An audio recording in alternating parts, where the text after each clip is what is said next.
dedicated to equipping the saints to create like our Creator. I'm your host, Zach Lovelace. And I'm your host, Jonathan Laura. And today we are thrilled to welcome Jeremiah Daws to the podcast. Jeremiah is a screenwriter, editor, and all-around storyteller whose journey spans from developing creative projects at North Point Church with Andy Stanley to navigating the treacherous waters of Hollywood alongside his brother, Josh. After making a name for himself in the entertainment industry, the Daws brothers were forced to confront the cost of speaking boldly for their faith, particularly when they voiced support for the pro-life movement in Georgia. Blacklisted in Hollywood, Jeremiah found himself starting over, first at Walt Disney World and now as a film teacher at Artios Academy, helping the next generation of Christian creatives shape their worldview. Today, we'll dive deep into Jeremiah's story to uncover what it means to stay faithful as an artist in a hostile culture, and how rising Christian filmmakers can prepare for the battles ahead. Jeremiah, thank you for joining us on GDB. Cool. Thanks for having me. Yeah, man. So just to start us out, introduce yourself to the audience. I know I did a little best I could kind of intro here, but tell us a bit about how you first got into filmmaking. Yeah, absolutely. Well, I mean, I'm from Georgia originally, and man, we can go all the way back to when I was a kid. My grandparents lived in Covington, Georgia, and if you're familiar with Covington, Georgia, or the South, that's like, was Hollywood for the South for a long time. And so when I was a kid, they were filming the TV show In the Heat of the Night. And so anytime we'd go visit my grandparents, we would see all the production crew and the big trucks and everything. And we'd go and we'd follow it around town all summer, and whenever we were there to kind of see where they were filming. And so like that was the spark of like, oh, that's really cool. People make films. And then of course, my dad was a big film buff. So he was always bringing home great films from Blockbuster every Friday night. That was our education. My dad was like, oh, you got to see this movie. You got to see this movie. And then, I've got to shout out to, I'm a Disney guy, so I got to shout out the great movie ride at MGM Studios in Disney World. Just, man, that whole park was, it opened in 1989, I think, and I was 9 years old, and man, it just captured the imagination. It was so great. So, so I credit those kind of three things as this is kind of why I wanted to go into filmmaking. It was, all my friends and I would make short films growing up. My brothers, our first film was a remake of Back to the Future. I played Marty, and we got through about half of it, and then it kind of fell apart. But super fun, and you can see I've got a lot of Back to the Future memorabilia. That's my love. That's my favorite movie. Oh yeah, Back to the Future. It's a perfect movie. It is a perfect movie, yeah, and it's just so much fun. So where do we go from there? I went to a community college in Florida.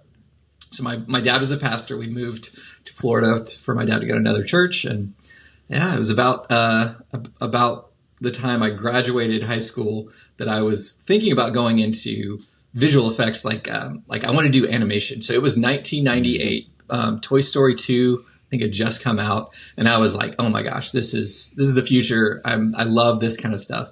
Spent about a year after high school trying to kind of play around with 3D Studio Max, an old visual effects software, animation software, and I didn't enjoy sitting in the room by myself making things like that. I missed making films with my friends and that kind of thing. So I went to film school first started at a community college in Bradenton, Florida, and then applied to the University of Central Florida, and got into their film program and spent about a year there. That school is famous for the guys from the Blair Witch Project, where that was their claim to fame, as those guys started there. So it was a cool. Nice. That was whatever their names are. Whoever exactly. they are. I know, it's unfortunate, but that's how you know them, and not Yeah. But that was another like moment of during cinema history of like I don't know if you guys were old enough to remember the hype around Blair Witch Project, right? Where it's like this is a real thing. Like all my friends were like, "Is this real?" And it was so fun. This the found footage kind of found footage thing. Yeah, it was such a cool, very creative. That whole summer, the lead up to it, and they drip little trailers and little clips, and I got so excited about that. And so it was fun to be able to go to that school. It was I thought it was a really good program. But unfortunately, around that same time, my brother and I decided to partner up and start making films. So my brother Josh, he and his wife moved back to Georgia. They wanted to be closer to North Point Community Church, and they wanted to just kind of, get out of Florida, get back to our roots of Georgia. And so I followed him. So I left the program at University of Central Florida, which was in hindsight, a big mistake because I went back to Georgia, finished up at Georgia State, and ended up, going into massive debt for 1 year of state school. Dude, we both went there too. Yeah, preaching to the choir. We're both Georgia State boys too, and I dodged the debt bullet. I dodged it. Oh, good. You're the smart one. It grazed me. Yeah. I tell all my students and anybody that asks advice, just do whatever you can, if at all possible, avoid debt, because I spent the next 15 years trying to pay off my student loans. Totally. It was for a state school, which is still. Did you do their film program, or you just went there? I did. I really enjoyed it. I just had a year left, so I finished up after a year. It's only spent a year at Georgia State, but enjoyed the program. What I experienced of it. So. Nice. Yeah. Oh yeah, I went through it too, and I did about 2 years of it, and it was fine. It wasn't and it's probably on me. I didn't get in as deep into it as I probably could have, but I'm sure they have a ton of resources there. It's the Hollywood of the South, like you said, Yeah. Did you have, there was a teacher that taught a lot of film history that was a Christian, I can't remember his name. I'm Facebook friends with him and interact with him from time to time. But anyway, it was really cool to, I don't remember a lot of Christian film teachers. Right? Yeah. That was refreshing to have like a guy so me and my buddy were both in the film program, and we were both Christians, and it was just cool to interact with a teacher that actually cared to talk theology as well as film. It's awesome. I can't imagine what kind of stuff did you like, any wisdom you learned from him or anything that you got that was really insightful from that professor? He was just really encouraging. It was just nice. You have a lot of in my experience, and half the film teachers were very jaded, which as a teacher now I'm like, I get it. But at the time you're just like, I don't want to hear that. I want to know that there's possibilities. Totally. So he had the joy of the Lord, which is it's awesome. Oh yeah, absolutely. Makes the difference. It's kind of something that Johnny and I talk about quite often. It's just in terms of having like a Christian run film set outside of Christian film in general, like, God's Not Dead type stuff, but just a Christian run film set. It should be remarkably different, just because of that alone, the joy of the Lord, that we're wanting to be hospitable. We actually care beyond the project, beyond the pay, beyond what it can do for us kind of selfishly, with our career. Not that you shouldn't care about those things, but right. That, Christians, when you put us all together, hopefully, this isn't always the case, but hopefully it creates an environment of grace first type creation. But sure. So the next beat, I guess, I have in this story here is about Los Angeles, but I know that North Point plays a big part in terms of getting there. So how did you go from Georgia State to North Point? Absolutely. So I mentioned that my brother was interested in kind of jumping into North Point. We were, like everybody at that time, just enraptured by, what North Point was doing. They were attracting crowds. They were doing really cool services and really cool things. And so we were like, growing up as a pastor's kid in the Southern Baptist church, it did feel like maybe we're doing something wrong because we're not getting the bodies in like they are. So it was just it was an exciting time, when it was early days of seeker sensitive movement, and didn't really know the pitfalls that were, about to come with a lot of that.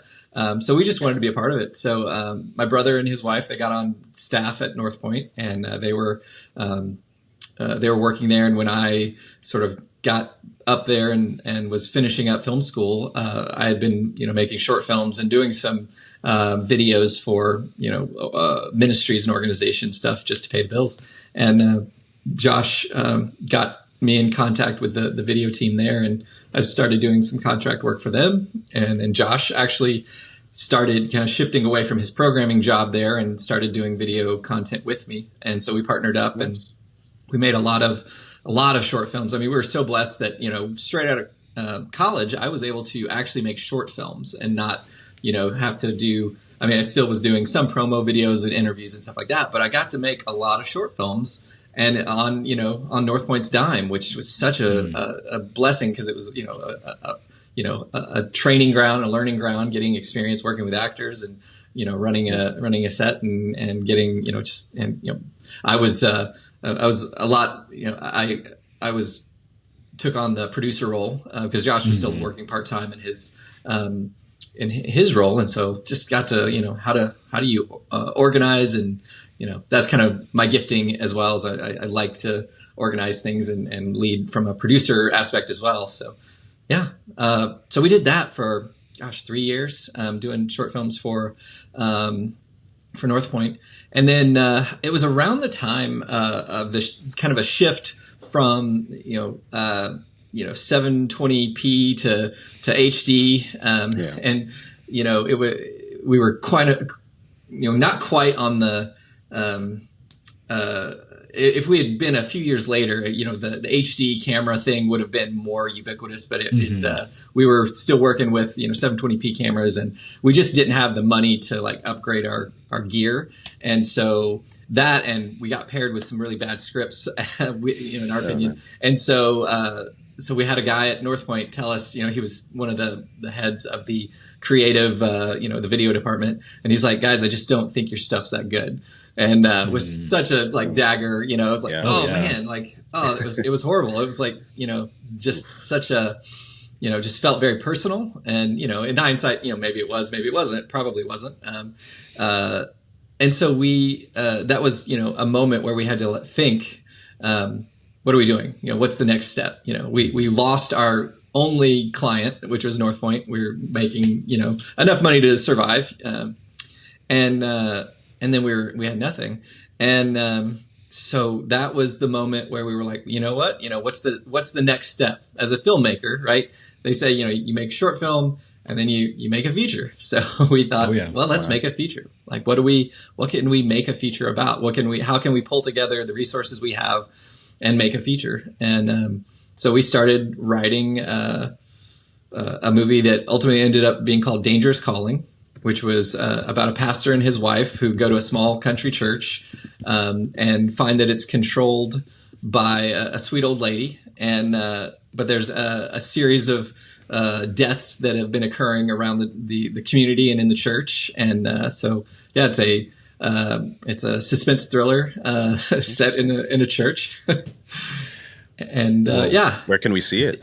Yeah, we put it. So initially, it was released by Cloud 10 Pictures, who did Left Behind and all those movies. Okay. And what we found was Dangerous Calling was not quite Christian enough for the Christian audience, and definitely way too Christian for the non-Christian audience. Okay, and we were way ahead of our time. And so we ended up after several years, they ended up just giving it back to us. So we now own it, and then we just a few years ago put it on YouTube, and it's got over 1 million views on YouTube, which is bizarre. Wow. That's interesting. That's so, man. Because before this episode, Jeremiah and I were texting just briefly, and this isn't going to spoil the rest of the episode, but just about the future of the industry, basically. And I don't know if you researched at all the folk filmmaking movement. So I just recently learned about this, but it's been around for a couple of years now. a creator I really like named Joel Haver, who started out doing a lot of like comedy skits and stuff, animated comedy skits. Like he figured out a way to animate himself. So he'd Like shoot rotoscoping type of stuff. Yeah. It's really, really interesting and really, really funny. But he just got done I wouldn't making, call it polished or good, but you know, Yeah. it's his own style, you know. Yeah, well, the animation I think is good. Like, especially that's what on YouTube, you know, animation comedic, usually yeah. kind of rises to the top. But he recently did 12 feature films last year, so he did one feature film a month. Wow. Okay. Which is insane, and it really like breaks that part of you where you're like, man, it's got to be really good, you know, it's got to be quality. Right. But I just dug a little deeper, and he's kind of like the surface level or entry gateway drug, so to speak, to the folk filmmaking thing. That there are people who just make feature films really quickly and like with themselves as actors and stuff, and then just put them on YouTube for free. Yeah, and now it's like cool. a blossoming kind of thing, and it's so anti-industry.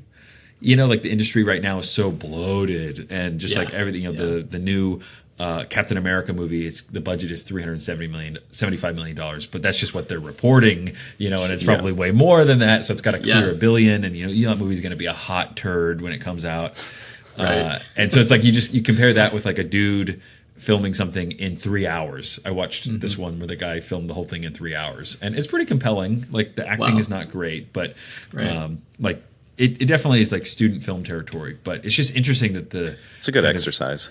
The internet is fighting back a little bit, and so that just for you to say that about your film Dangerous Calling is like that it found an audience. Like I mean, 1 million people have seen that film now. Like that's not something that you probably would have even imagined. You probably wanted that to happen, obviously, like before, but just like nowadays, that's such a weird track, and I think that's something that we're straddling these eras a little bit, where like I'm not super comfortable, and I'm not even like I didn't live out in LA, you know, but I'm not comfortable with being like, let me just dump something on YouTube. Yeah. Like I just but then also I look at Hollywood and I'm like, well, I'm definitely not comfortable with that. You know, I'm not like nearly gay enough to be able to survive in Hollywood.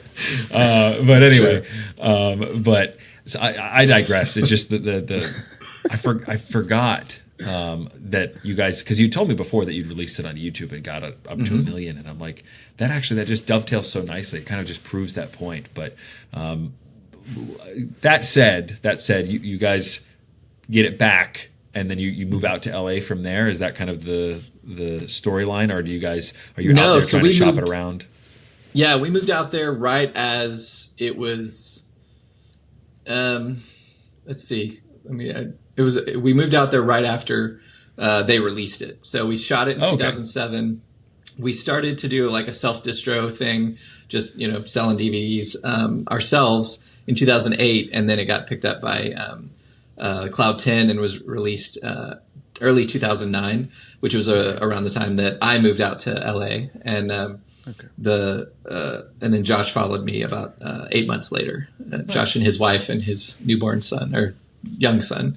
Now, what was your guys' kind of your biggest hope and desire at that point? Like, kind of follow the film, make a little bit of a splash, and you kind of use that to bust open doors. We were pretty realist about it. We knew like this is a Christian film. We know what the industry feels about Christian films, and we'd had people. We had reached out to people in the industry that were Christians, and they were very blunt, and which I appreciated. But they were saying, everything you've done up to now doesn't count. If it was done in Georgia, if it was done for a church, if it was a Christian film. In the industry, it does not matter. It does not count. So you're really coming out here and you're going to start over. We went out, with our eyes open, and really it was true. Like it didn't open doors for us. Didn't do anything. Didn't get anybody interested, excited. Yeah. It was very much start from square one. Wow. So we got out there, and the first thing was, I got to figure out how to pay the bills. Thank God I had spent that year at University of Central Florida because a guy that was in the class ahead of me, he found out that I had moved out there, and he worked in reality television. And he said he reached out through a friend and was like, "Hey, I heard you're new in town. We're looking for an assistant editor on this reality TV show. Would you like to get the do the job? It's as long as you know Final Cut Pro Back when it's, Final Cut was cool. Yeah, exactly. Final Cut 7. Oh my gosh, it was so good. So that was my first job. It was on a show called Reality Hell. It was amazing. It was so bad, and as a Christian, a show called Reality Hell. It was they would do fake reality shows so that the episode that got them sued and the show got taken off the air after 4 episodes was one where they were spoofing American Idol, and people came in and they would audition and they'd be terrible singers, but they'd be given like the golden ticket, and then they get so excited, and then it was like, just kidding, and it was so cringy. That's pranked and all of that, like kind of prank shows, like yeah. So it was on the E Network, and thankfully I didn't have to work for the E Network very long. Every job I had in the industry going forward was I met somebody on that show that got me on another show, and I met someone on that show. So it really was who you know, and being in the right place at the right time, and God's providence. And I spent all my money. I was like about to go home, and I got a call, and that kicked me off. In 9 years. Yeah, 9 years. I was out there. Wow. 8 years, 2009 to 2017. Okay. Yeah. That's a good stretch, especially just like you said, word of mouth, kind of like, hey, next gig is just coming down the line. Like, and as a Christian as well. Oh, for sure. Yeah. Yeah. Well, see, that's the trick though, is like we were very much in that sort of seeker sensitive world, right? Where we were like, keep quiet the offensive parts. God's called us out here to, we felt like God had called us to the industry. We wanted to make a difference. That was definitely on our hearts. But it was very much like, let's keep quiet about the things that are a little bit more offensive to the left leaning world out in LA. And, that worked for only so, it only went so far where, I just don't think our spirit could let us sit, the spirit was like, no, you guys gotta say something, and so, there was, like you had asked what our goal was. Well, we would, the goal was to write and direct. So we went out there and we joined a writers group, which was so good. It was this actor that he had been in a lot of movies in the 70s, and he was a choreographer, a tap dancer, and like total connection to old Hollywood. Like he was in the 70s, so he knew the people that were connected to the 50s, who knew the people that connected to the 30s. So it was just a really cool environment. Except for the fact that we were, very we were Christians, and they knew that we were Christians, but they knew we were cool, And so it was like, well, of course you're liberal Christians, because you don't say all the crazy stuff. And so we joined this group. I was working as a reality TV editor. Josh was still working for North Point. He was working remotely as a programmer for North Point. And every morning we'd get up and write, work on screenplays, and we'd submit the screenplays to festivals. We'd make short films, that kind of thing, and just kind of, network. We'd meet people at church. We'd go to parties, not a ton of parties. We weren't, that wasn't really, we were not comfortable doing the party scene, but we get invited to some places and try to network with people. And, that was the frustrating, that's what I didn't like about LA. It was that it's that song from La La Land, right? Where it's like, that's someone in the crowd, is this going to be the person that's going to get me where I want to go? And it, at first it's exciting, and then it's like, oh, this is kind of gross. Oh yeah. Everybody's because you can always see, you're at that party, right? And you're talking to someone, and you realize, oh, they're not the one that's going to be able to help me, and I'm not the one that's going to be able to help them. So then your eyes start drifting, like, who should I go talk to next? And it's like, that's not valuing a person for who they are. Yeah, that's wild. Yeah, very leech-like. Yeah, you just felt kind of gross in the whole system. Wow. So that. So I guess kind of doubling back a little bit on the seeker sensitive thing, like what was one of the moments that you guys kind of lifted up the veil a little bit sometimes with people, you're like, hey, this is real, not only are we Christians, but we're crunchy. Like, was there a moment where I know that eventually we get to like a hardcore pushback that the industry has on you guys, but was there ever a time that you kind of let it slip, or even like faithfully we're responding to conviction from the Spirit, and you're like, hey, like witnessing to somebody or what have you? It was the big moment where we felt like we wanted to just say something on social media. Was there's something in the pro-life movement, and I can't remember the specific details. It was there was a moment where we were like, this is something we need to speak about. The baby murder, just that's just kind of our the baby murder passion. Will stop. The Giga Chad memes, just like the human sacrifices will stop. Yeah, and that's it. Anyway, So, that's fair, man. That's So we were, we were vocal on Facebook. Like that was about as bold as we would get. We wouldn't have those conversations in person, but we were like, this is not should not just be a Christian issue. This is just a human rights issue where we should all be able to just kind of say something and it be okay. But we got pulled aside by our mentor, our screenwriting mentor, who said, guys, if you don't shut up, you're going to get blacklisted. I've talked to a couple of people in the industry already, and just like, because we had a screenplay we're getting ready to go out, and send around, and he was going to help send it around. And he's like, hey, if I send you the script, but they're, Christians who are vocal against abortion, what do what would you do? And they're like, well, I'm definitely not going to read that. That's horrible, And so we said, well, how is this, any different than the McCarthy blacklist that you talk about how horrible that was? And he's like, well, it is what it is. You'll get blacklisted if you're vocal about that. And that was that was sobering and frustrating, because it was like, oh, this game is rigged. Yeah, the Christian, the vocal good way to put it. Christian has very little chance. Not to be a downer, but it just felt very like pushing this rock up the hill, and there's no chance of it getting up there. So. Well, because they believe that they're right.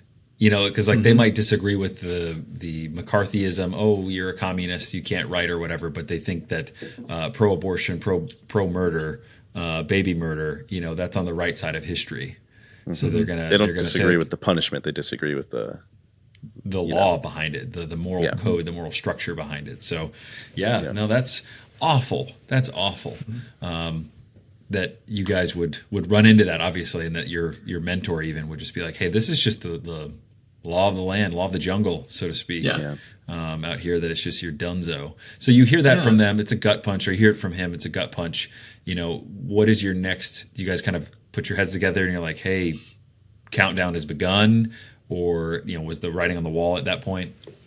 We tried, we had several things kind of get us close to some success and then just kind of fall apart. So we made a short film that, speaking of found footage films, we made a short film called Missing in the Mansion, which we stole from Disneyland. So around the same time, there was that terrible Escape from Tomorrow movie that was just like, sexually explicit and all of this, stuff that they say they shot at Disney land and Disney World, but it was only a very small portion. We made a short film that was just a fun ghost story set at the Haunted Mansion. Stole the whole thing, really, and then put it out right before Halloween in 2012, and it really kind of blew up on all the Disney blogs and all the filmmaking blogs, and everybody was saying, well, if you hated Escape from Tomorrow, you should watch this other film, that's really really good. So we got a lot of great reviews, and it was going pretty good. We were getting 600, 700,000 views. And then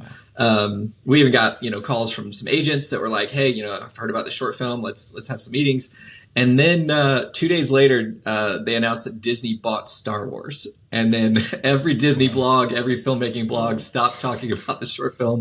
We're like, oh, that terrible timing, Oh, yeah. So it was just this ramp that just kind of, plateaued. And then again, God's providence.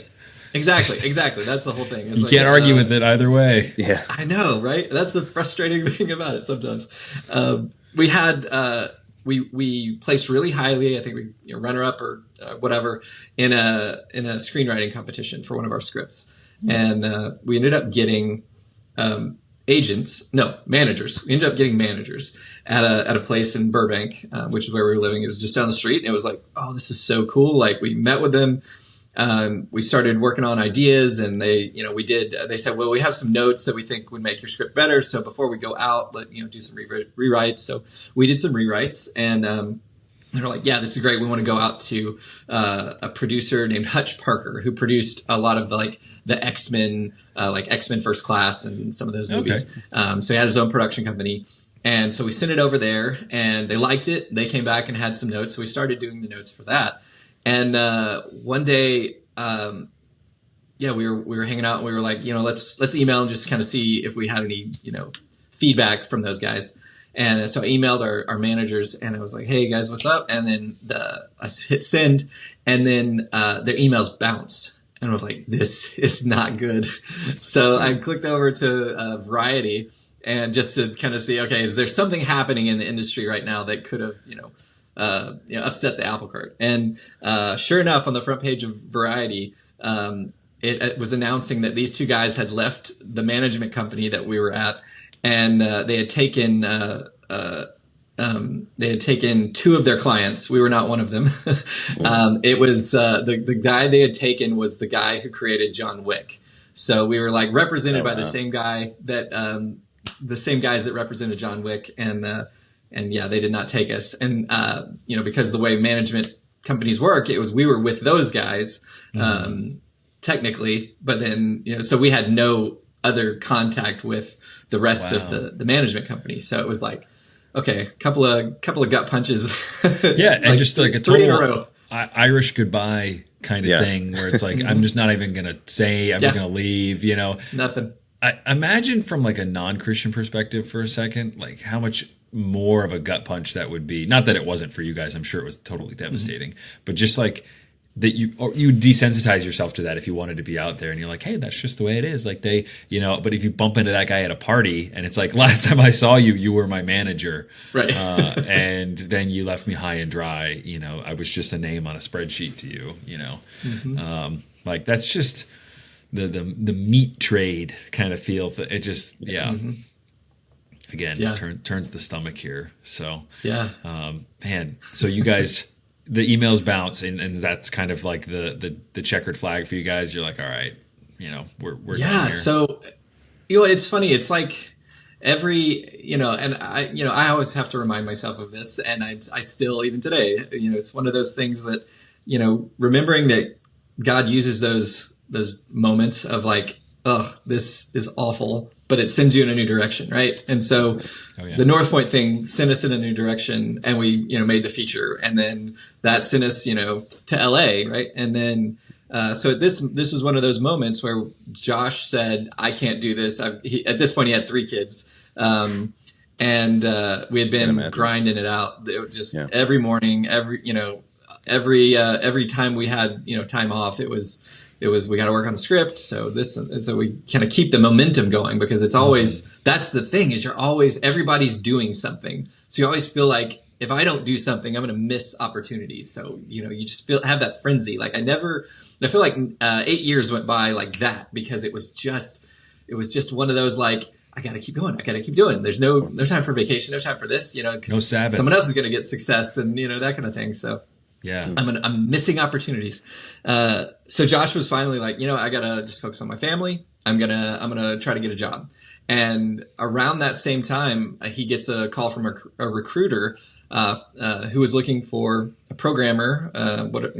He probably has a better way of putting it, but he was a computer programmer for Disney. And so he ended up going on an interview at Disney, and the only thing on his resume was North Point Community Church. And so Josh was like, do I dress it up North Point, and make it sound like a company or something?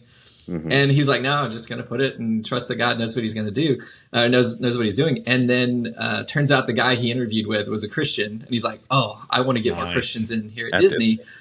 And that got him the job. So, wow. Praise God. Yeah. Praise the Lord. That's crazy. yeah, so so such a cool experience.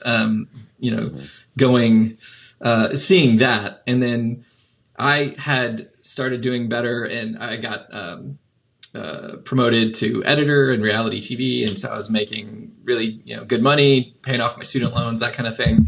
And around 2015, I paid off my student loans, and nice. I was like, you know what, I'm done doing reality TV. I can't do it anymore. In hindsight, reality TV had taught me everything I know about editing. It was such a cool, you're dealing with 30 plus hours of footage to make an hour long episode, so it was the challenge was so good. I teach editing now, and I wish I could, load them up with that much footage and load my students up and just say, go through it, make something, because it really was, we interacted with the editors at some party or something. We interacted with the editors from Breaking Bad at the time. I don't know how I, came upon these people, and they found out me and my buddies were reality TV editors, and they're like, "Oh my gosh!" Like they were so in awe. Like, how do you do what you do? I was like, "Wow." Oh. Well, I mean, you make Breaking Bad, and like, yeah, but anybody can cut together scenes. You guys are like telling stories with all this footage, like so. It was one of those like, oh, interesting. So that was a cool moment. That's Zach and I went through a very similar training. Probably not to that extent, not that many years. I don't know. I was going to say more than 30 hours, easily. Yeah. Easily, Johnny. Like we went through some like Christian reality TV, basically, like is the best adjacent kind of thing to describe it. And oh man, like trying to craft a narrative out of one line that one guy said, or you're like chop it up to make him say what you need him to say, and it's like he's the bad guy right now. He just said he doesn't believe in God, even though like what he actually said has nothing like that. That you're skirting the line. I don't think we went that bad, but No, but like I did, especially with the student interactions. This is more of the show that we worked on. It was a lot of like man on the street type stuff with students. Okay. That like getting a student to basically clearly articulate something was really, really hard. Especially this generation. Exactly. And so, they're just like generally pushing back about things like, and you'd want them to fit the mold really nicely. You'd want them to be like, hey, this is a guy who's like, he is a Satanist, and he is like pushing back on this specific aspect of Christianity. Whereas like people are really messy. Like they they affirm certain things. They seem like good guys in some things and they seem like bad guys in other ways. And so it is a miracle every time you can come out the other side with like a cohesive narrative that the audience can just watch. And I'm sure you could watch reality TV now and just like pick it apart and just be like, oh, I know what they're doing. I know what they're doing there. Like you don't see their mouths, but you hear that line. Yeah, that's on purpose. They're really that's the editor, the producer, whoever it is, behind the scenes really crafting that. So it is it's an amazing talent to develop. It really is. Mm-hmm. Yeah, it's fun. That's been one of my favorite things about teaching is exposing the students to like the idea of a Frankenbite. It's like, you can Frankenstein the sentence together and, and then teaching them like, you have a responsibility, to use this power for good and not for evil. Yes. Because the evil is right there. It's just hanging right there. Right. in our best times, we would be evil, but we'd make memes. And so we would make meme cuts of episodes where we're like, we have the host like be totally suicidal or something. Yes. And it was just like, it's so unbelievably funny because, as the editor, that's not what they said at all. But just to have them be like, totally mean to students and stuff. Anyway, you have a godlike power, in terms of editing. You are presenting information and you're presenting people in a certain way and helping people like get to know a character, so to speak. I can't imagine on shows like the Kardashians or whatever, where you're dealing with like a superstar personality, and it's like with the 30 hours of footage, how do I keep them, like consistent? Is there an arc? Right. Do they change? I guess it's kind of in the best interest for them not to change. Something that we say a lot on this show, or a verse that we quote a lot, is Proverbs 22:29, which is a skilled man I'm summarizing. I can't remember it verbatim off the top of my head, but basically, a man skillful in his work will stand before kings. Stand before kings, yeah. Yes, not before obscure men. So in your reality show days, who are some of like the kings you stood before? Like any big stars you worked with, or anything like that? So I had the privilege of getting connected with a guy named Ricky Schroeder, who was a child star. He was he was in a classic film called The Champ with John Voight, and then he went on to be on a 80s TV sitcom called Silver Spoons, and then had a decent career in his teen years. But he was a teen heartthrob for mid 80s to late 80s, and then as he grew up, he had a decent career. He was in. I just watched Crimson Tide last night, and I was like, "Oh, there's Ricky Schroeder in a very small bit part." So to go from a teen heartthrob to bit parts, in the 90s and the 2000s. But then when I met him, he had become a conservative. He was a Mormon at the time, and had become a conservative. And the team. I was on a team that edited a show called Building Wild, which was on the Nat Geo channel, and it was just about guys that built cabins in the middle of nowhere, and it was really fun. It was a really good environment. And then he had become friends with the producer, and he had pitched a show to the U.S. Army called Starting Strong that was going to be an opportunity for teens and early 20s to go and try out the Army. So they would spend a week doing shooting rocket launchers and riding in tanks and doing all the PT and stuff. It was really cool show. They used it as like a recruitment video. So we did 2 seasons of that with Ricky Schroeder. Cool. And at the time he was only hiring Mormons. His wife was a Mormon, and so he had converted to Mormon, the Mormon faith, and then somehow I ended up there. So I was the only Christian in a whole production facility of Mormons. You just give off Mormon vibes. You just give off Mormon vibes. I guess, I mean, they are the nicest people in the world, and they totally out-niced me in the totally in every way. How do you do that without drinking caffeine, though? Because that's their thing. I know, well, right? One of their many things. Whatever. No coffee machine at the office. Yeah. The soda. Don't they drink soda? I don't know what their deal is. Yeah. So at the time, they were very much. They were like, well, you're a quarter Mormon.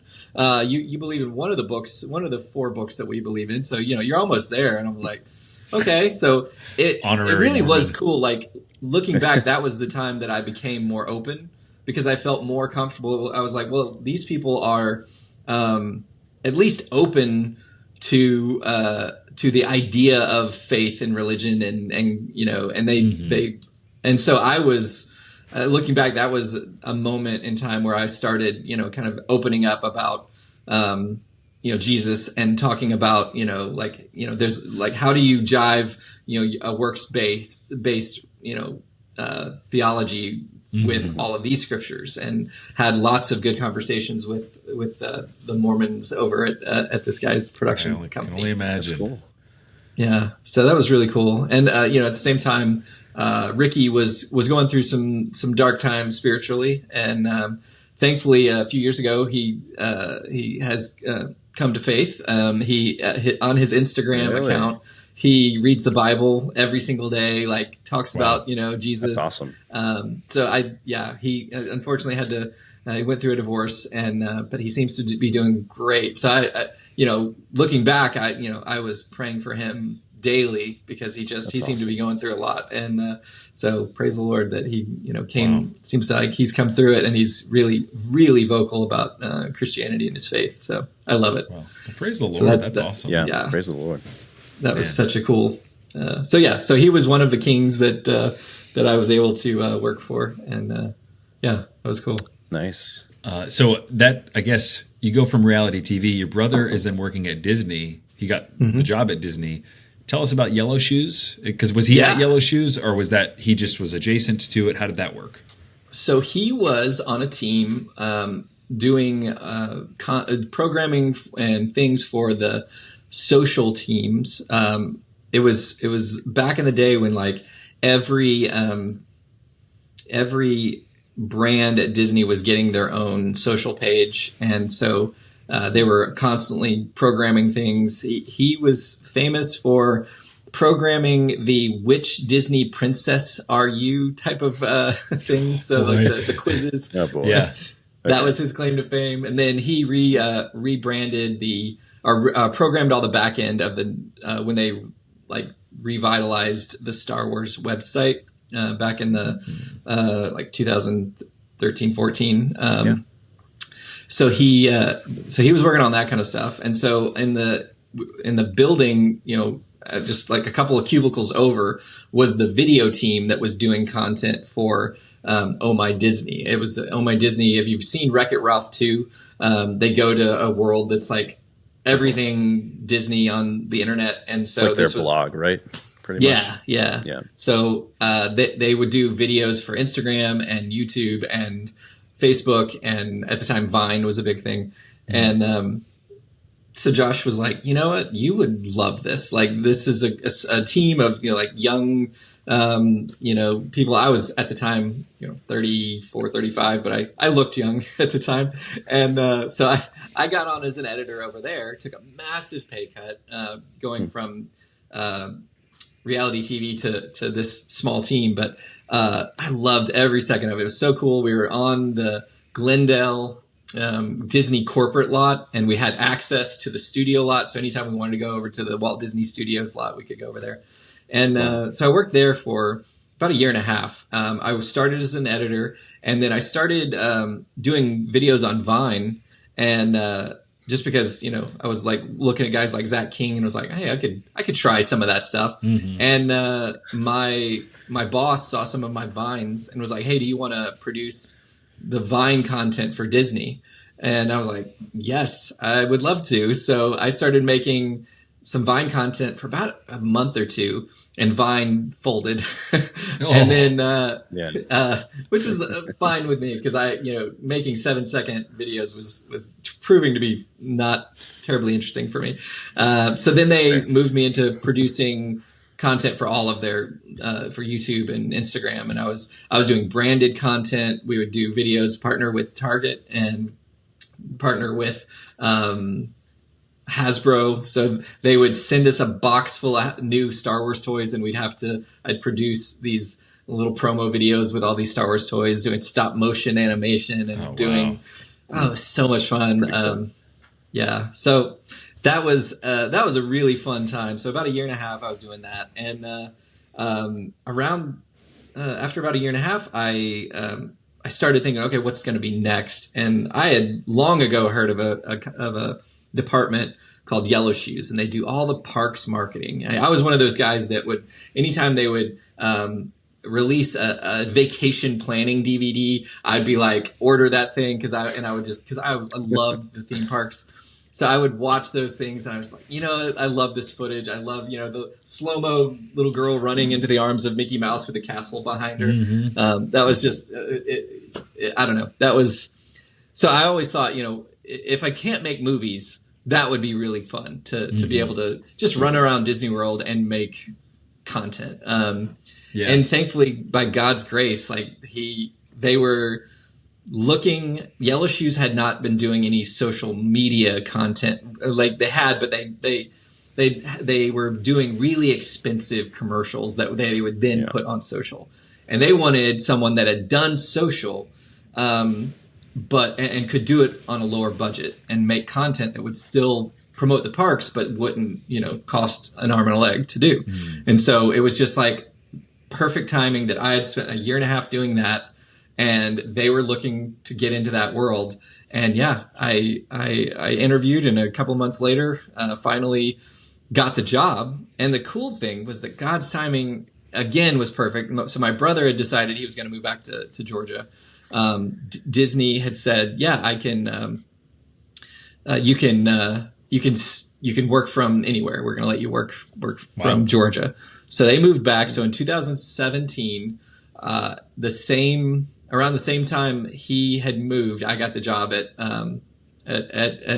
Yellow Shoes, but the catch was it had to be in Orlando, which I was at that point so ready to get out of LA. It was, the luster had worn off. Oh yeah. So yeah, it was perfect timing. And it's such a blessing because I was single, still single. But so close to Josh and his family. So it was like, it was just a good time to kind of get out of the city, and I was going to be back east, closer to my family. So it was going to be great. Yeah. So, and I feel like all of your stories have like turns, let's put it that way, where it's just like, oh, it's great. It's actually amazing. I couldn't have asked for it to be this great. So, but then it turns. And so obviously you turn out of LA, and you're like, man, what's next? You get reality TV. Okay, cool. What's next? And then you hit 2020, right? Wasn't that kind of the turning point for lots of people? Yes. But for Yellow Shoes and Jeremiah's destiny together, walk us through a little bit of what happened then. Yeah. So Yellow Shoes was my dream job. It was, I even now looking back, it was the best job I ever had because I did have, like I said, I had the parks as my playground. I was able to go on rides in the middle of the night, with no one there, and film or shut down the ride or walk the tracks or go backstage, go through the tunnels. I mean, I did all of that stuff. It was so cool. I knew I had all the phone numbers. Like if I needed to decorate Magic Kingdom as to do a Christmas something, I knew who to call to make it look like Christmas in July. We had props people. We could have any characters we wanted. It was just glorious mornings of 6 a.m. shoots in front of the castle during the sunrise with every character you can imagine. It was just everything was so much fun. And I was traveling a lot. I was going to Disneyland. I was going on Disney cruises. It was just a dream for someone who, I was a producer primarily. I would edit every once in a while, but at this point it was mostly producing. And then I would also get to direct some lower budget things. So it was just a great time. The team was so nice. It wasn't, crazy. It was because we were in Orlando, like the Orlando based people for the most part were fairly sane people. So that was nice. Had some good, relationships there, but still Disney, was very, their not so secret, gay agenda was really going in full force at that point. It was, everything was coming back to that. And so, about 2019, 2020, the cracks were starting to show, and I was like, how long is this going to work for me? How long am I going to be comfortable? I know, I can't keep my mouth shut for very long, and so a couple of things had happened. I had produced a photo shoot and a video shoot that we had cast a couple of, a gay couple, and we had done one of the photos that was taken on this photo shoot was used on the parks map, and it was the first time a gay couple had been featured on a parks map. And I was like, well, okay. I was a little conflicted, but then one of my coworkers on Facebook, he posted about how this is such a momentous day, and thank you to Jeremiah Daws for producing this. And, I was like, listing off all the people that had a part in it. And that's when I was like, I don't know how comfortable I am with getting those accolades, because I don't want to normalize this lifestyle. And then, going, the next step was I was starting to get requests to cast non-binary children in our photo and video shoots, and it started to that was becoming the thing that just kind of made me think, I don't know if this is a company I want to be a part of. And obviously, you can do, you can work for the company. I still have a lot of great Christian friends that work there, but for me personally, my efforts were promoting the normalization of things that I didn't want to normalize. Sin.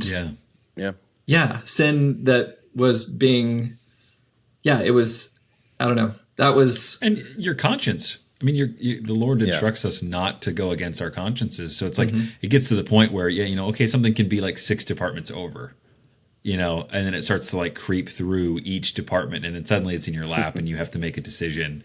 That's not easy. Especially since you said it was a dream job. Like, I can't even imagine that. Like, being Another able to work that way. Yeah. And then the turn, that it just, the Lord was clearly working in you in that, because those are the types of things that I find that the Lord does a lot. Not just to you, obviously, but to everybody, but just like giving you what you want the most, and then really finding a way to use that to the point where you're like, hey, but what are you going to do with this? What are you going to do with this, and how is it going to actually affect your faith? And I think that's just probably the time, or the stories of our time, in terms of like Christian creatives and stuff, especially, and not just Christians, lots of other people, in terms of like the trans thing, trans athletes, all sorts of stuff. Like, I can't imagine being like a collegiate female swimmer, and then going up against Leah Thomas. And it's like, this is like, I'm not even going to be, I'm only going to be famous for saying something about this guy, pretending to be a woman. Like, knowing what story you're in, basically, is what I'm talking about. Like, and a lot of times people just totally reject the story that they're in. And they're like, hey, I'm not going to make a stink about this. I'm going to just keep rolling. And that's how that type of stuff spreads so fast, or gets normalized, like you said. Because in reality, most people live totally and completely like in their own little minds. There's a great artist called Akira the Don, and he makes Meaning Wave. So this is just a slight departure. So Akira the Don he takes like Jordan Peterson's talks and a bunch of other people and like cuts them into really catchy songs. Cool. And it's just kind of like vapor wavy, like 80s synth type stuff. But there's one with Norm Macdonald, like my favorite comedian, and he's just like, I believe things about society and life that I'm not allowed to say, and so I won't say it. It's just going to live inside of my little head, and that's just most people, and it's really sad. Of course, it's like too inflammatory. Whatever that means. Somehow we've gotten so sensitive. Child murder or child mutilation is just like, don't say anything about that. But I applaud you for realizing that in yourself and not just rolling with it, because you easily could have. Absolutely. And even, I still, jokingly think, man, the money and the sheer amount of fun I was having. I'm like, was it really the right? And then of course I know it was, but even 4 years later, I'm thinking back like, oh my gosh, that was awesome. I missed it, but God knew what He was doing. You talk about people keeping silent. That was the biggest thing I learned, is that even at that point, I was afraid of losing it. Right, I didn't want to be super vocal because I didn't want to lose it. And at this point, it was still in the back of my mind. It's like, well, let's tone down the truth so that I don't offend. But it had really morphed into something a little more ugly, right? It had become, it had become this thing that I valued. And I didn't want to lose it. And, I could dress it up and like, oh, well, I just don't want to offend people. But really, I was doing no good for anyone, right? Because I wasn't, there's that, my brother and I talk about this all the time. It's like that terrible quote, share the gospel at all times. If necessary, use words. And I was like, no, how will they know if no one goes and tells them? Totally. You have to use words. Totally. And that was my big regret of that time.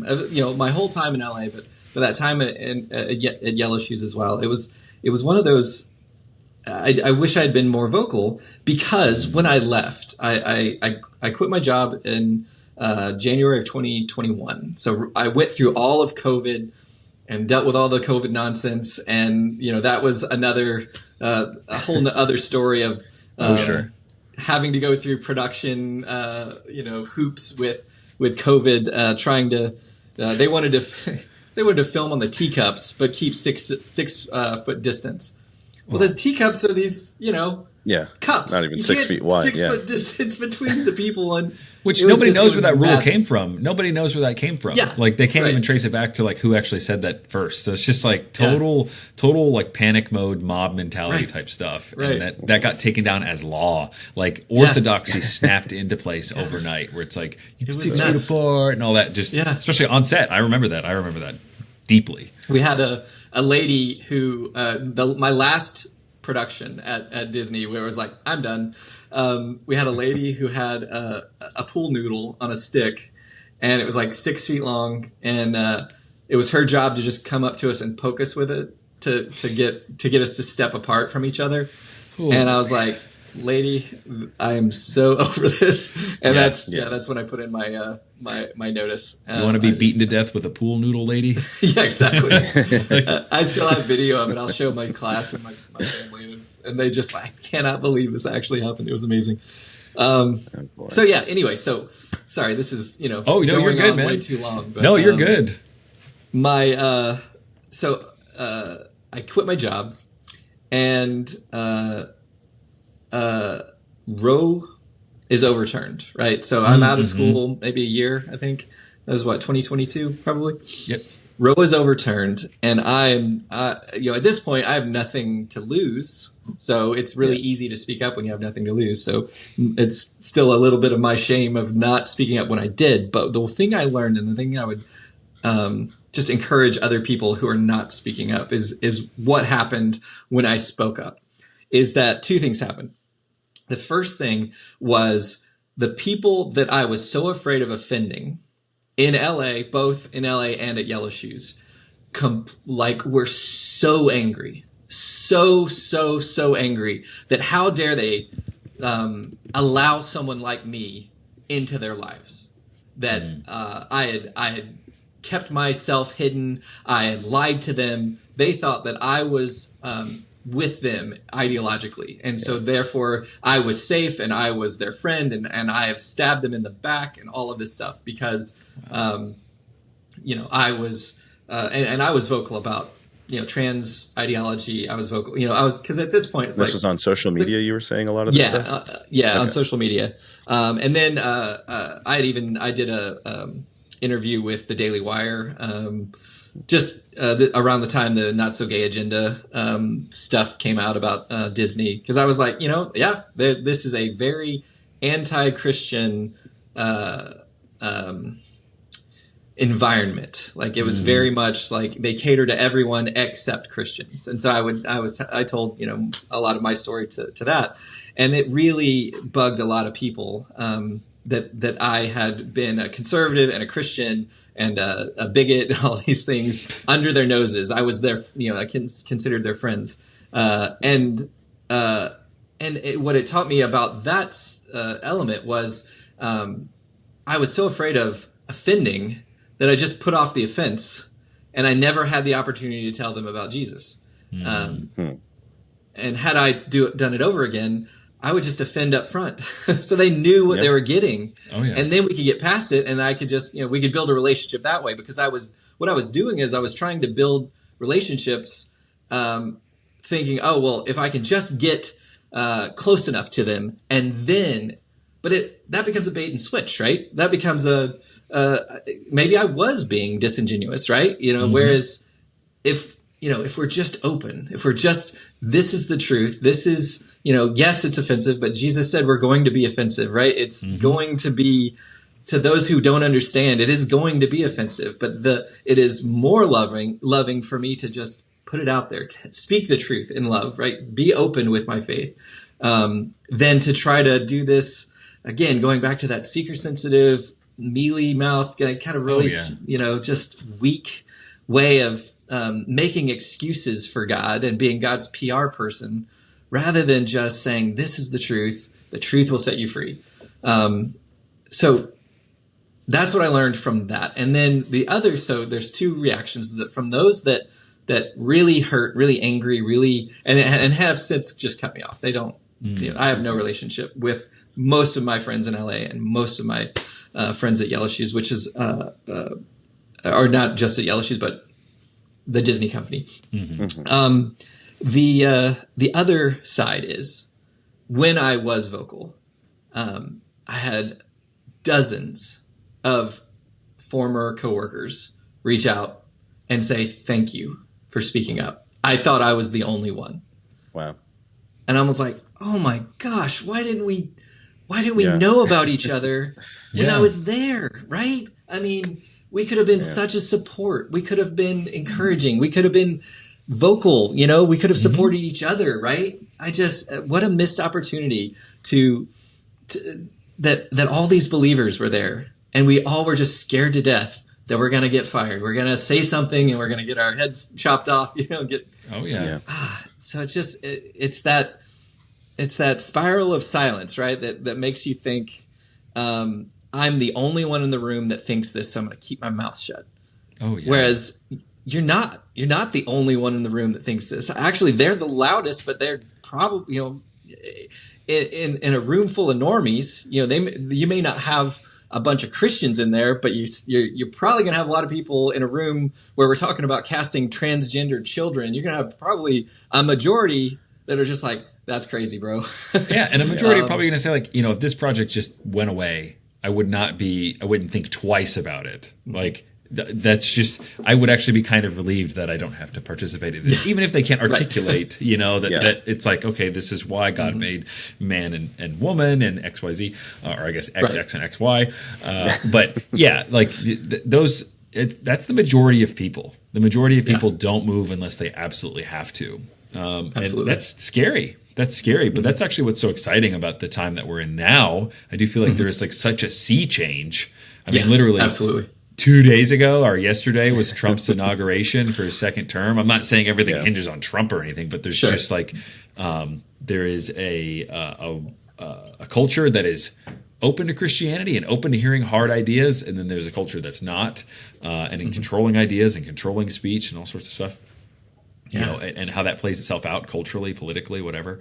That politics is just downstream from culture.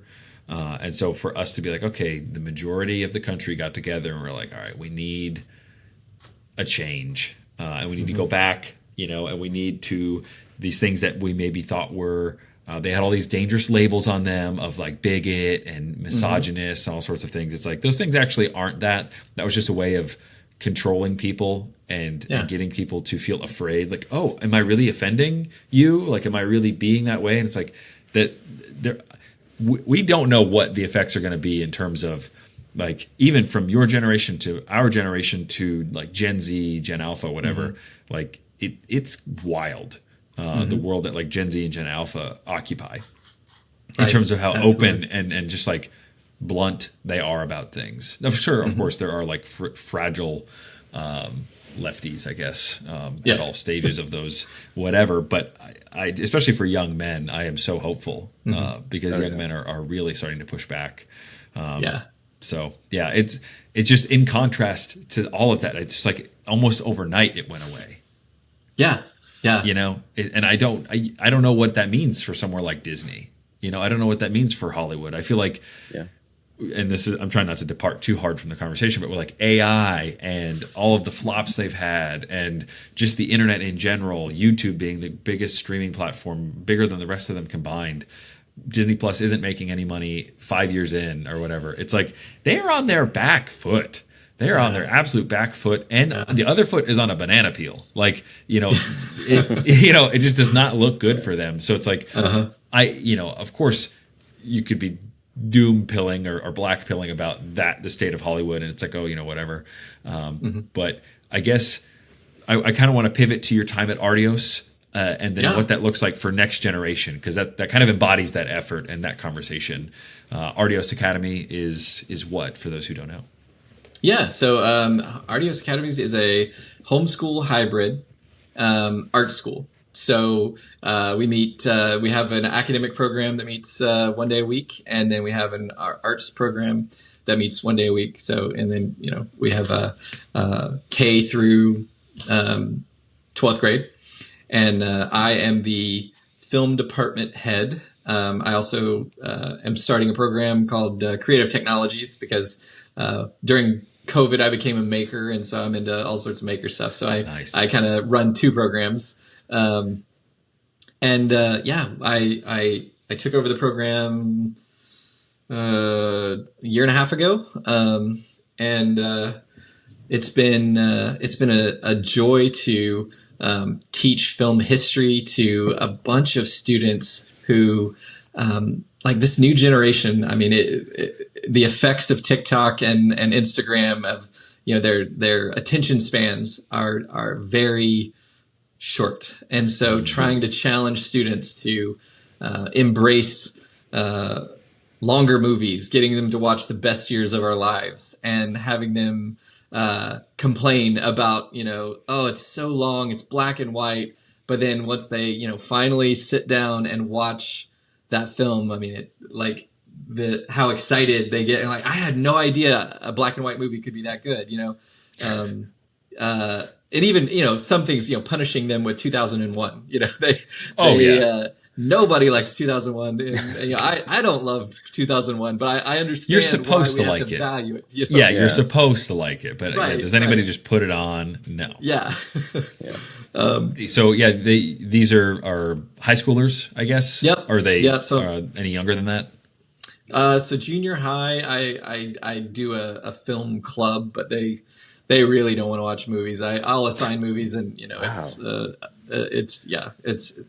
so that's really got me, a little bummed, when it comes to that generation of like, okay, what is gonna happen with cinema? Where is it going to go? If the kids that are, 7th, 8th grade, are not watching movies, what is going to happen to this industry? It's fascinating, to think when they're 40, what is the industry going to look like? What is entertainment going to look like? Is it going to be just video games? I don't know. Let's plays are like somebody talking while like there's Fortnite footage, on the split screen or something. I overheard somebody at work the other day, a young girl, like she's no older than like 22, and she's like, I can't watch somebody talk like a speech unless there's like Minecraft footage also playing. And I'm like, that's crazy. Oof. I honestly think that those people might weed themselves out or grow out of that type of thing. Maybe not. A lot has to happen in the next like 5 years. That's what's so crazy. It's just like, will TikTok get banned? Will it not get banned? Does it really matter? Like their consumption, like social media, that kind of stuff, like just in general. It's a great social experiment, right? Of like, what is this doing to brains and God to have hearts? mercy on us. Yes. I was talking to a guest that we had previously, Dan, Dr. Dan Kemp. He's a philosopher, but he was saying the other day, like, we don't even really know. It's not, you can't compare it to lobotomizing yourself, because it's just like there's so many other things happening. Like a lobotomy is a very specific thing, and it attacks a very specific part of the brain. Like we don't even fully understand exactly what's happening, and that's scary. And even then, we're just like handing iPads to kids. I don't do that, but I do see that, and I understand the behavior too, of like giving your kid an iPad. But sometimes you need some peace and quiet. But you try not to keep them hooked up to it, But anyway, so you are really like struggling trying to communicate to kids. I mean, obviously the youngest ones are like, they don't even watch the movies. And then the older ones are they're jaded against black and white movies. I don't know where that comes from, where they think black and white movies are just not good. Ageism, ageism. Yeah, I guess just like, you're not exposed to it, so you don't know. So I've been teaching film history and film production, basic concepts of, how to, screenwriting, proper screenwriting, formatting. teaching, directing, how to run a set, how to work with actors. So it's been really fun to go back to the basics and kind of try to get the kids excited.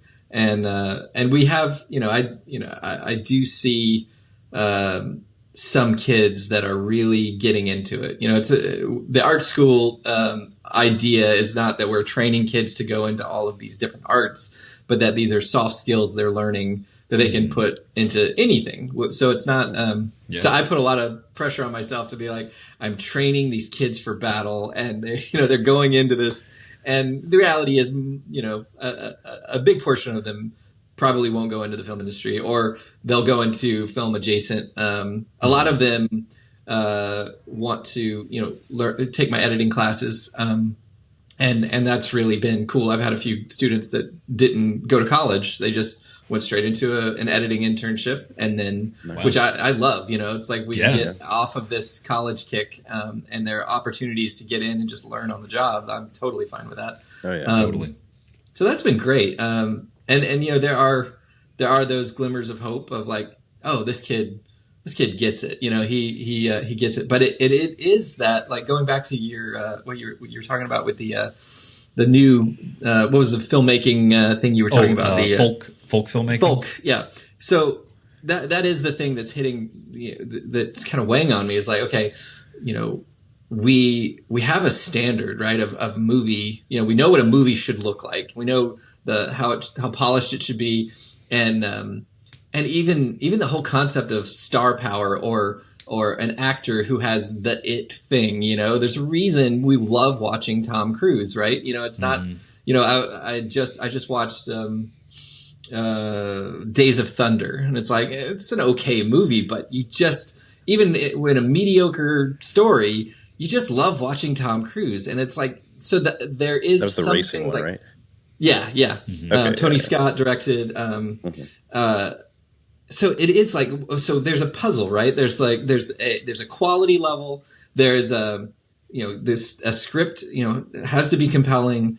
It has to have and it has to have somebody that you want to watch, and it's hard to find someone that you want to watch for an hour and a half, so that's why, indie films, lose people. They may have the best story, but if you're not so there's that, my brain's always like, how do you solve that puzzle that Hollywood has, for better or worse, Hollywood's done a great job in making great films because they attract all the talent, right? Yeah.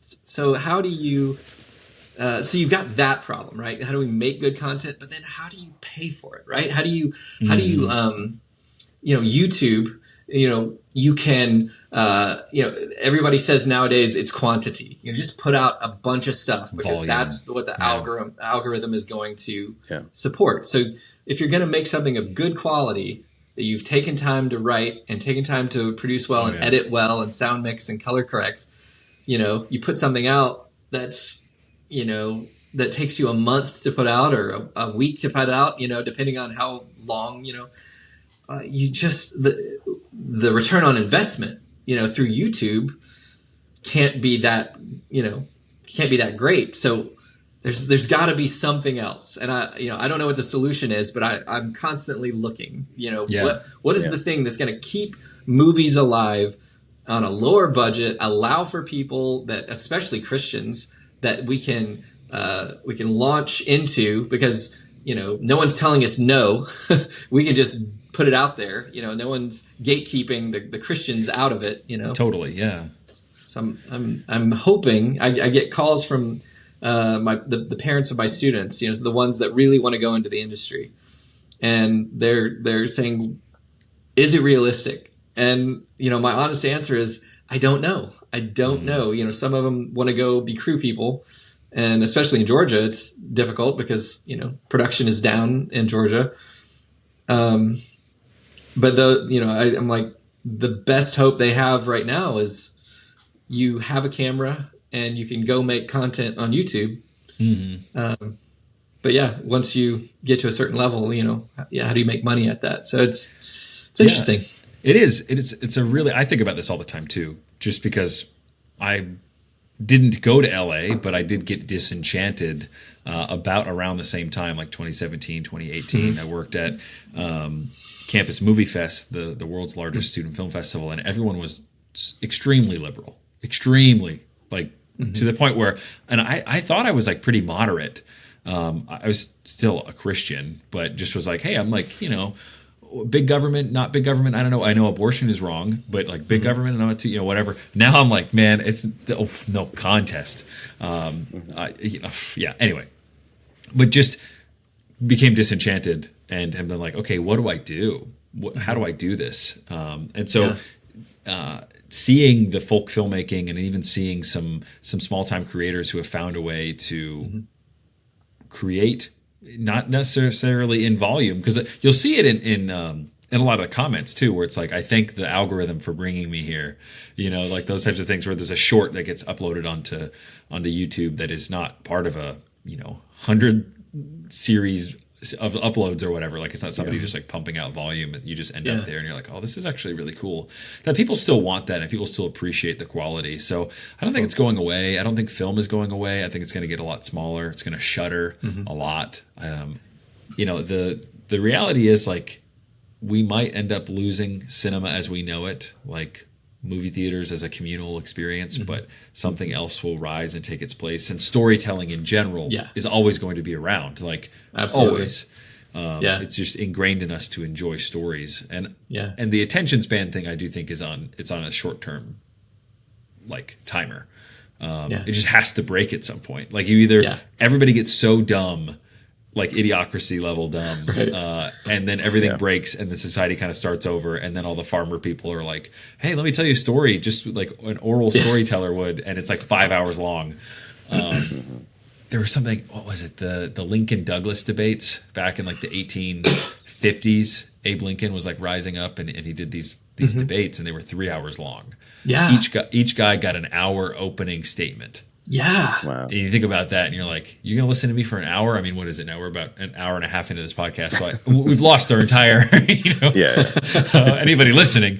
But like, people back in the day, their minds conform to whatever the medium is that they're given. So, I just don't think you can't get any shorter than Vine or whatever. Like, you can't get any shorter than that. Like, and just sitting there and like that, it's so demoralizing to the soul. So I do see people kind of having to take the willpower, a portion of them anyway, and leaving that behind. And kind of rediscovering film. Might be 50 years from now, somebody's, they find Dangerous Calling on DVD. And they blow the dust off of it, and they're like, finally, this is cinema. And it's like, who knows? All we really know, kind of the theme of the conversation has been that God is in control and he's providential. So maybe God didn't like movies that much. It's possible. It's possible. Maybe he's just like, this whole thing, I'm not really a fan. Maybe, but I hope not, and I pray not, obviously, because that's like a core DNA to our podcast. But to kind of land the plane a little bit, and I hope we're going to do like a rapid fire here, and I think the hope is that it's hopeful. We'll see, though. We'll see. So, Jeremiah, what is the best movie you've seen in the past year? Oh gosh, so I recently got on Letterboxd, and so I've started, just since the new year, started logging all of the movies that I've seen. Nice. Is it a brand new movie or a movie? Something that you hadn't seen. Like, it can be old, but just like you hadn't seen it. Gosh, that's a great one.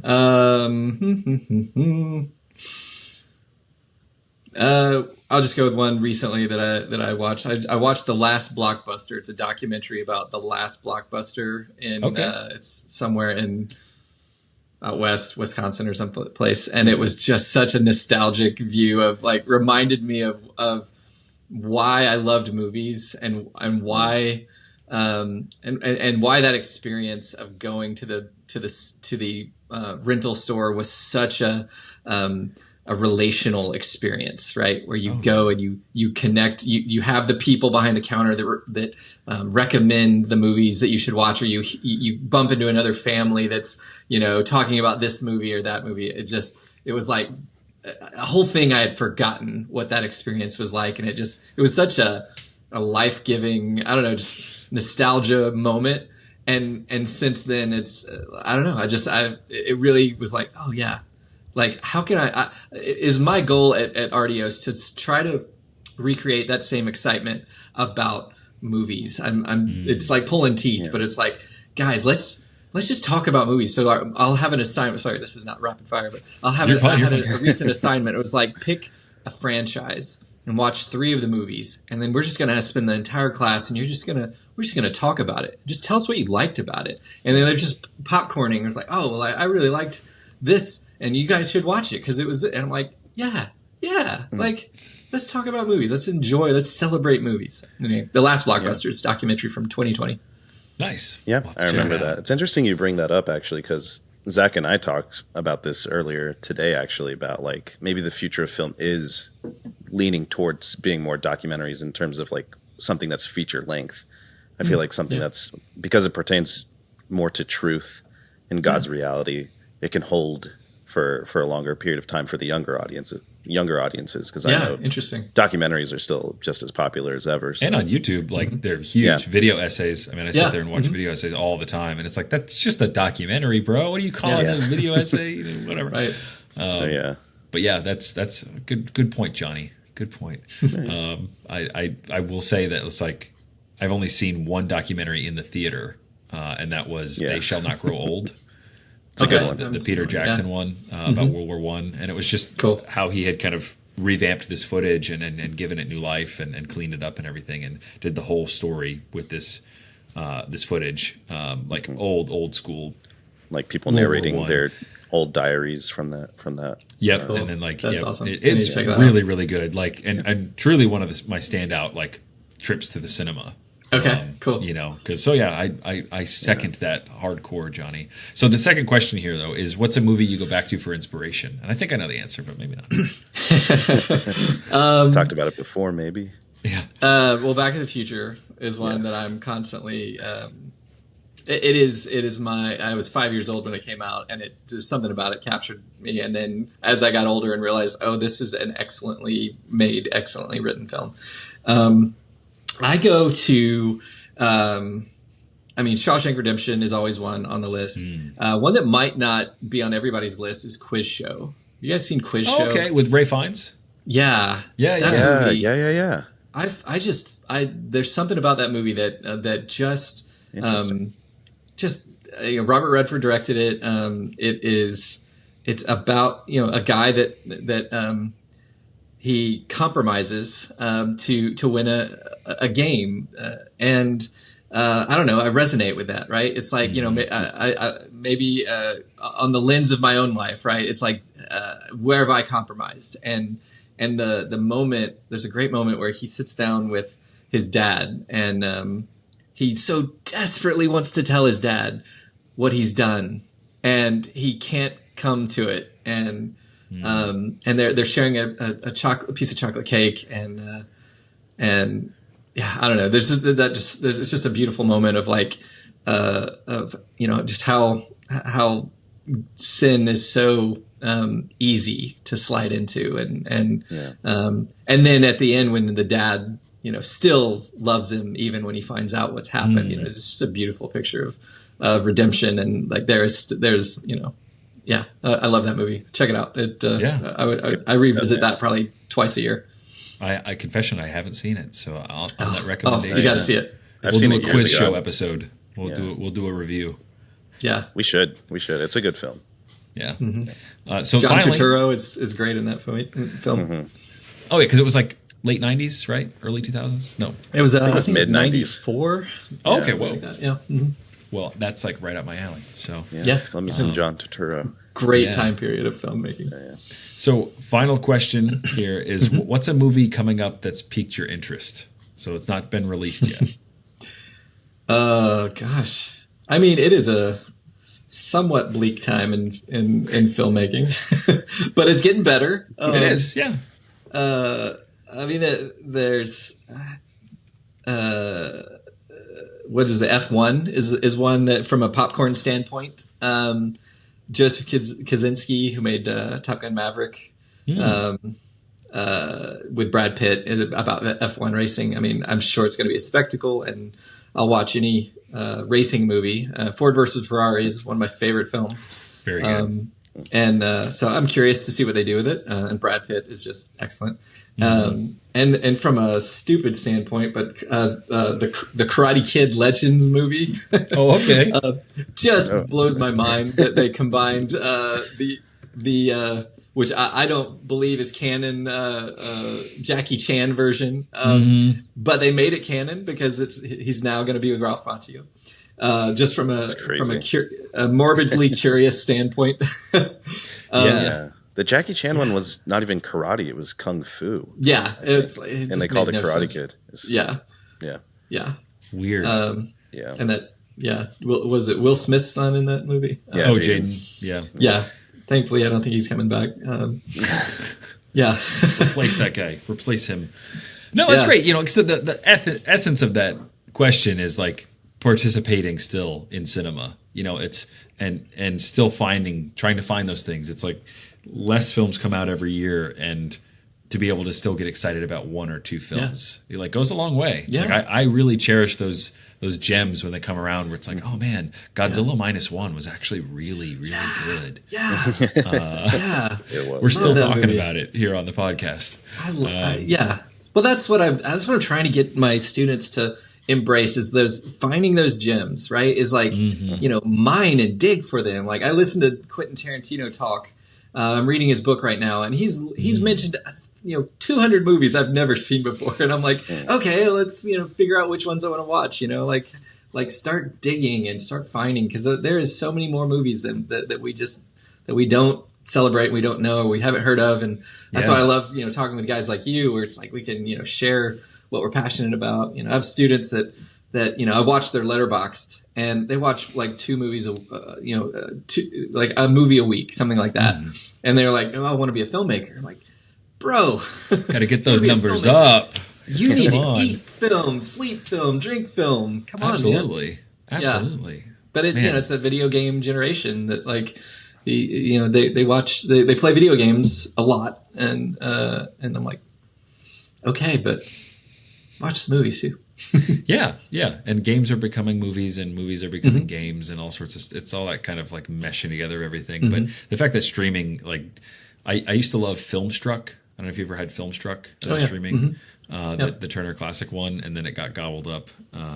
But that was like, I could just put on anything, and it was new because it was so deep. Like, that's what Tarantino is watching. Is he watching these like obscure, and Paul Thomas Anderson obscure like 30s and 40s movies, and it's like, where do I even find that stuff? Like the depth. There's no depth to the library anymore. Like, you go onto any streaming platform, and it's like, you know, whatever they think people are going to watch to stay on the platform.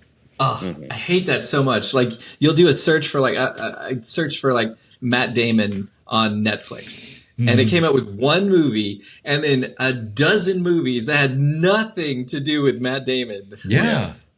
Why? Try to Just push it, tell me you got this one movie. Don't try to force these dozen other movies down my throat. Yeah, Like, I just want to watch Good Will this. Hunting, bro. Like, I just want to. I mean, that one's probably on there, but still, you know, there are plenty of other ones.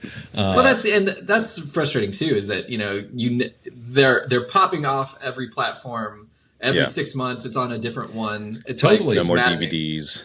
Yeah. Yes. I've all in the I've air. gotten to a point where, you know, I do have the streaming services, but I'm just watching the $4.99 deals on iTunes, and I just that's where I usually go to get my you know, what I watch is just usually that, or I'll pay to rent something. You know, I hate the streaming platforms are starting to feel like, you know, watching commercials now, where it's just like, no, don't tell me any of that. I'm going to discover the film. I want to go find it. And I'm going to watch it.